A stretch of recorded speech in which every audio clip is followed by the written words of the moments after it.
Hey everyone, in this video we are going to learn some important EC2 concepts: user data, elastic IP, security groups, AMI, and Hibernate. And we are not just covering the theory, we will also do live practical demos in AWS so you can see how everything works. Okay, so what we will cover today, we are going to cover EC2 user data. Basically, we will write some bootstrap script with Nginx and automate and launch the instance. Next, we have elastic IP address. In case of elastic IP address, we will check how elastic IP address work with the best practices, and we also check what is the cost optimization way while we using elastic IP. Next, we have a security group. We will check how inbound outbound rule work in case of security group.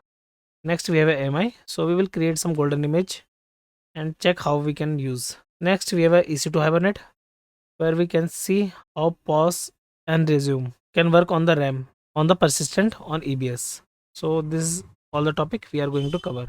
Okay, so first up, user data. Imagine you just launch a brand new EC2 instance. It's a blank machine. Nothing is installed. And you want to deploy your web page. So what you have to do? You have to install Nginx, configure it, and then deploy your web page. So what will be the next steps? You're going to SSH into your machine and do all the steps manually. Now that's where user data comes into the picture. So what is user data?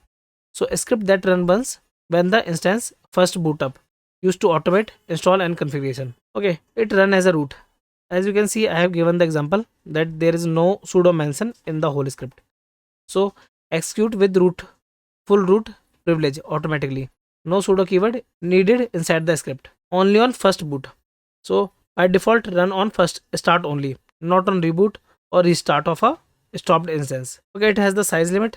You can use the 64 KB limits. If you need the larger script, you can store into the S3 and download at launch time. So this is about the theory part of the EC2 user data. Now let's do practical demo. So I'm logging into, as you can see, I'm already logging into my AWS console. So you can see there's no instance running.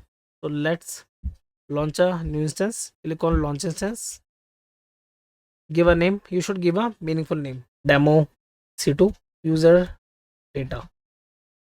Next we have to choose the AMI. I'm going with the Ubuntu because I have already written a script in Ubuntu. So I'm going to use as a user data. So you can see user data.sh, and I will explain this script later on.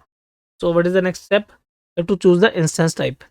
I'm going with the T3 micro as I don't have free tier. Next we have to use the key pair. It's not required, but we can create a key pair. It might be required in the next topic. So give the name demo and click on the create key pair. It's downloaded demo.pam file. Next we have a networking setting. In the networking, I'm keeping default VPC, auto assign public IP enable, firewall security group. Either you can select existing security group. Okay, I have default one. Let's create a new one. I'm allowing SSH and allowing HTTP traffic from the internet. And then we have to configure the storage. It's a 8 GB GP3. Keep it default. Next, click on the advanced detail where you fill the user data. So go bottom and you can see the section user data. It's a optional, but we are learning the user data, so let's keep it compulsory that time. So I have copied the user data. Let's paste it here. Okay, let's explain the user data. So first we have passed the bin bash. It is for the Linux, so it recognizes it's a bash script. Next we have a update the package, upgrade the package, install the Nginx -wise if we got any prompt, so it automatically say yes. Next we have a system CTL. Using, we are starting the Nginx and enabling the Nginx. Next we are deploying a web page.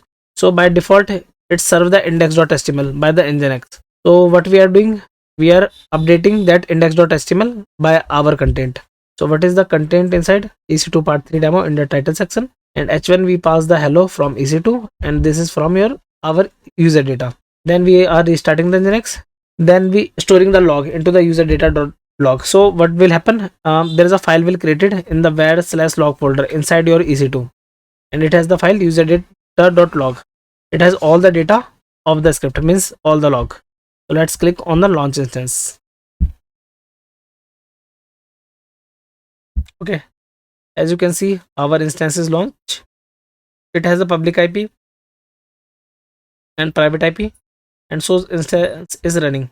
Meanwhile, user data will take time, so we will get back in next couple of minutes.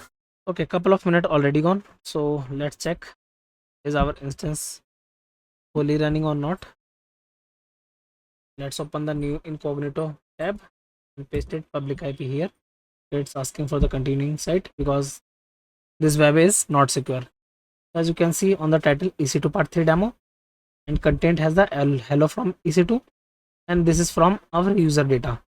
As you can see in our script, hello from EC2, this is from our user data, EC2 part 3 demo. So our user data is run fully. So this is all about the user data. You can use in multiple way, like installing Python, Java, either application, and then you can deploy your web page. If you need to install other software, so you can use it the user data. So let's go on the next topic, and next topic will be elastic IP. This one is super important. Here's the problem: every time you stop and start your EC2 instance, the public IP address changes. So if you have given the public IP with your team configure DNS or whitelisted somewhere, it breaks every single time whenever you restart your instance. That's the problem elastic IP solves. So what is the solution? Solution is elastic IP. It doesn't change. You can attach it, detach it, move it to another instance. It stays with the same. Okay, by default you got the 5 EIP per region. So if you created an EIP in the AWS US East one, so it will allow you to create 5, maximum 5 EIP. You can increases by reaching out to the AWS support. Okay, when it's cost you, when you put the idle state, you allocate a EIP and you did not attach it with the any EC2 instance, so it will cost you. Next we have IPv4 only. So elastic IPR IPv4, you can use it IPv6 natively for dual stack. Next we have a regional scope. So what is the region?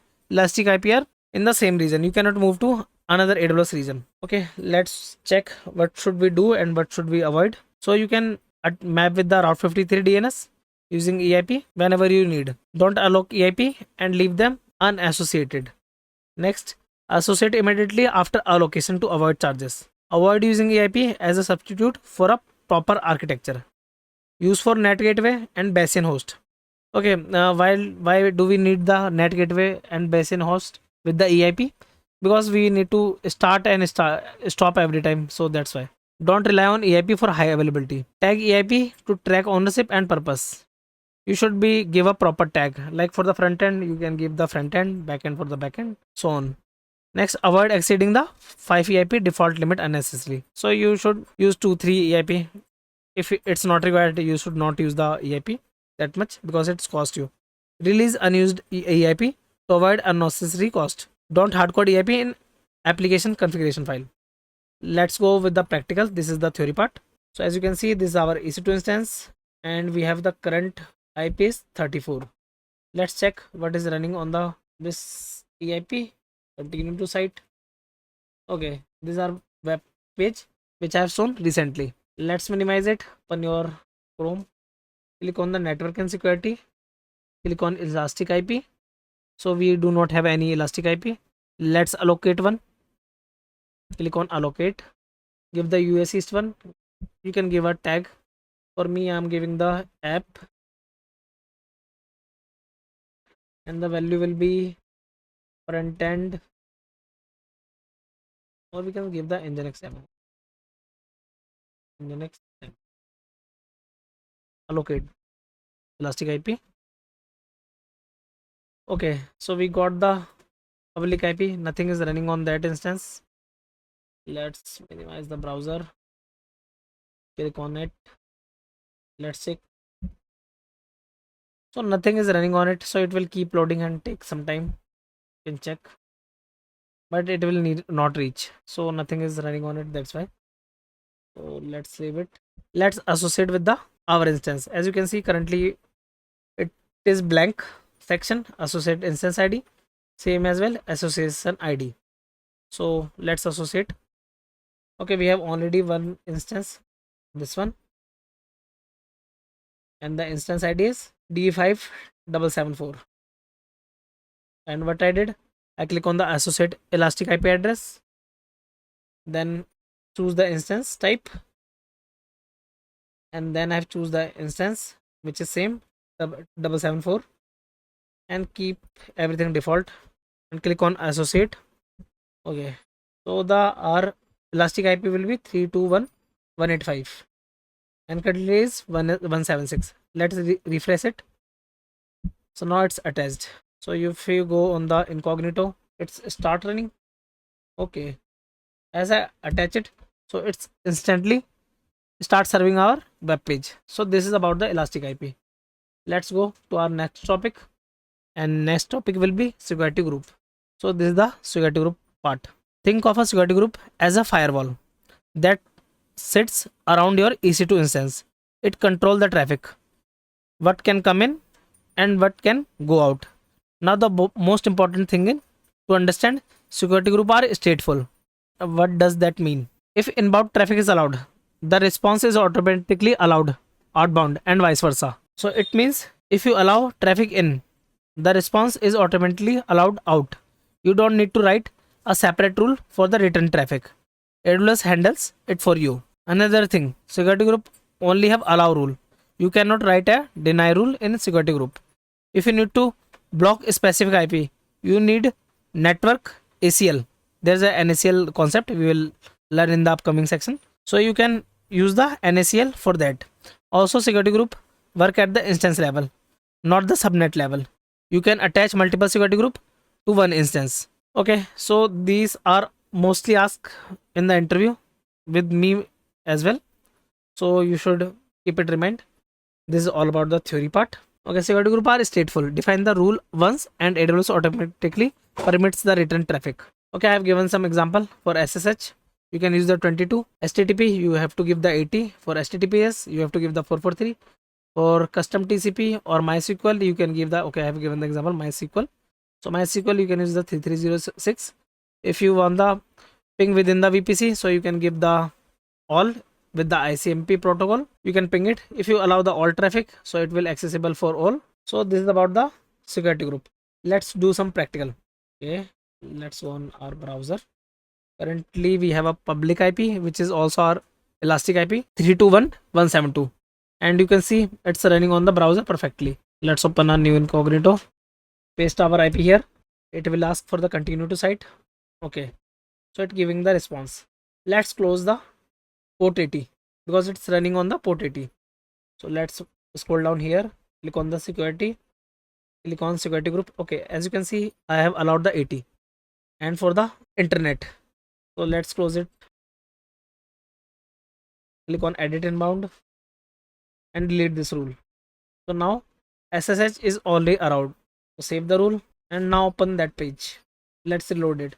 It will not open because we disable the port 80. Let's wait for a few minutes. As you can see, our application is stopped, so it's not reloading anymore because we disable the port 80. Okay, let's minimize it. Okay, you can see there is no port 80. That's why our browser not accessible that website. Let's open the terminal. Okay, these are terminal. Let's go on the PAM file. What we are doing, we are checking is application is still running on the web server or not. It did download, and then to go the origin folder, then into the demo folder and check here.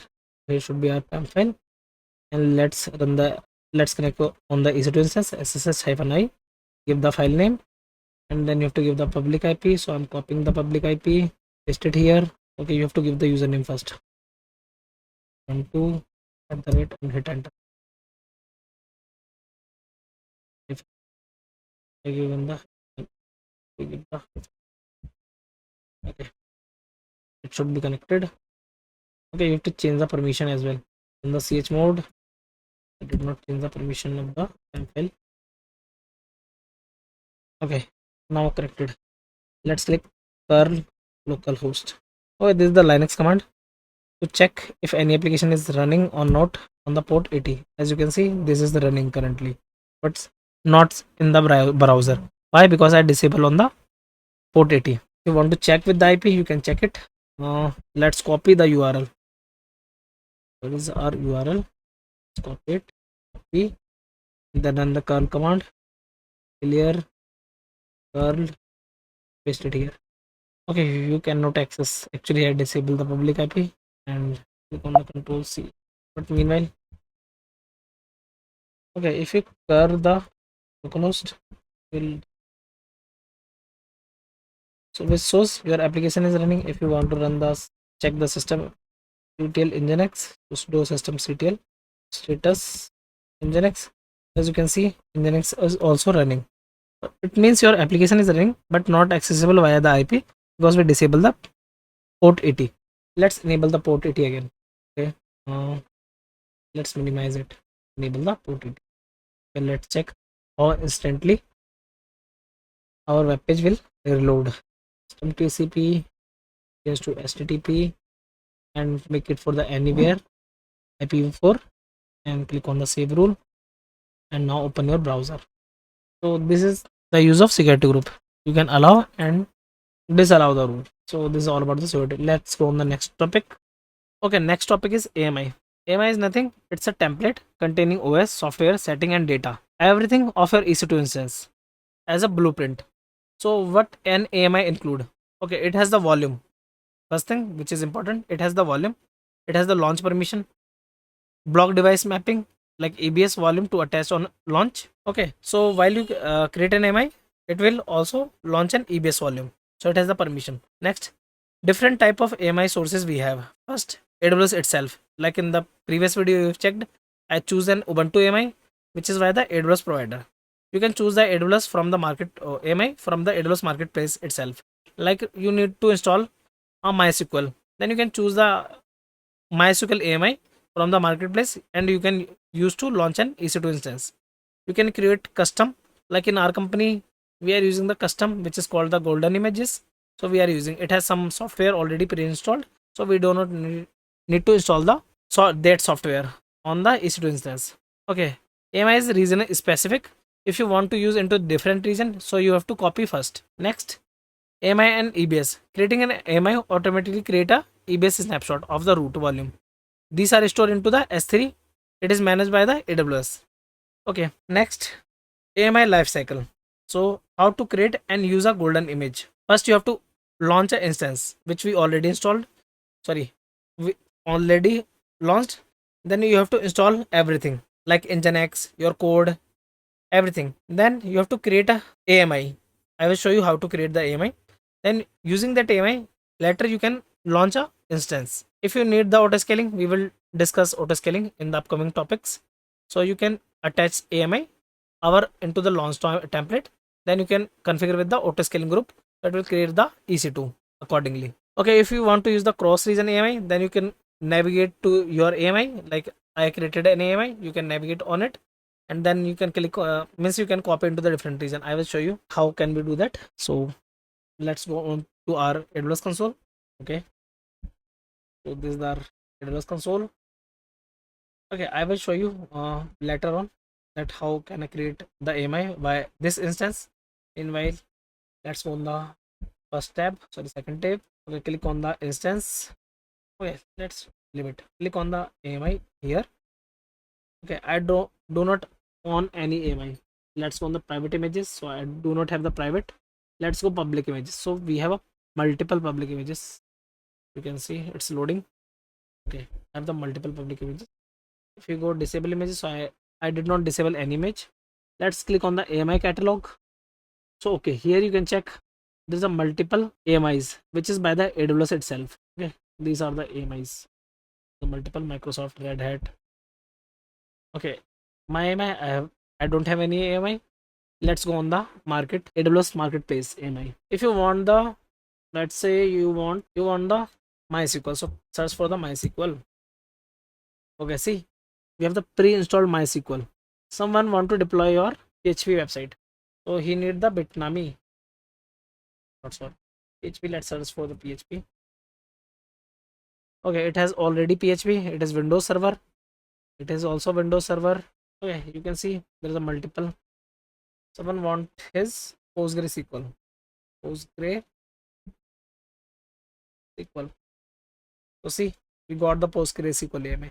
So you can use it and launch your EC2. Meanwhile, people do not use it that much. Okay, there is a company who is in the B2B software. There are B2B softwares. You can use that as well, but leave it. Let's create our AMI. click on the instance, sorry, action, and then you have to click on the image. Then you have to create the image, give the name, test AMI, demo AMI, the demo AMI, give some name. It has the Nginx user data. When selected Amazon EC2 instance, reboot the instance. The data, tag images, tag name, leave default. Click on the create. It's creating. On it, it's creating.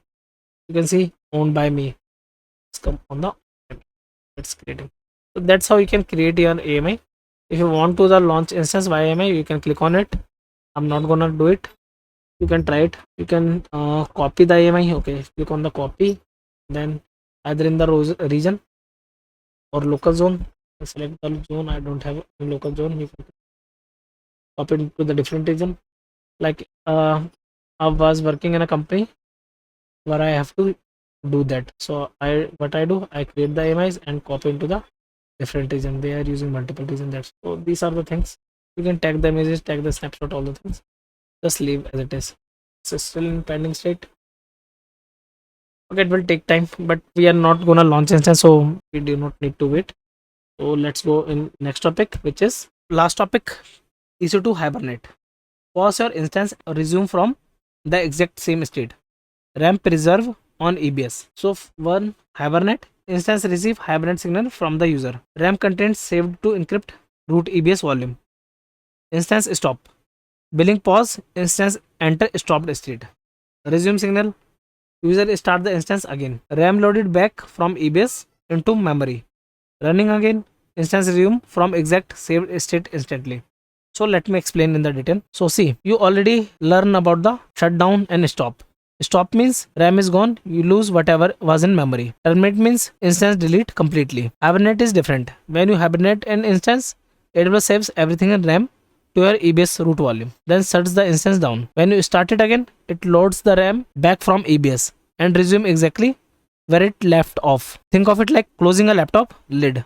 When you open it again, exactly as you left it. This is great for long running process or application that take a long time to warm up, like loading a big ML models into memory. A few things you have to keep in mind, like you must enable the Hibernate at launch time. You cannot enable it later. The root EBS volume should be encrypted. This is mandatory part. The EBS volume must be large enough to hold your RAM content, and the maximum Hibernate duration is 60 days. So these are all topic. Let's go to our AWS console. I will show you how can you enable the Hibernate. Meanwhile, I'm not going to launch another instance. Okay, if you click on the, let's give a name test, keep default, then click on the instance type, then select the key pair. I'm using the existing one, and you can select the existing security group. Okay, I have created this one. Then keep the storage. Next. Okay, here is the Hibernate section. Okay, I have clicked on the advanced section. Hibernate behavior, keep it enable. So just you have to do the enable, and nothing is there, and you can launch the instance. So that's you have to do while you want to enable the Hibernate. And that's where EC2 part 3 is done. We covered user data for bootstrapping with Nginx, Elastic IP for static public IP, security group as your virtual firewall, AMI for creating golden image, and Hibernate for preserve RAM state. All of these are exam topic and real world skill. So make sure you are practice these in AWS console. It will help you. Drop a like. It really help the channel. Subscribe so you don't miss part 4, where we are covering other topics like ELB auto scaling, but next topic will be related to the storage like S3 FSX there. So I will teach you. We will see you in the next video. Thank you.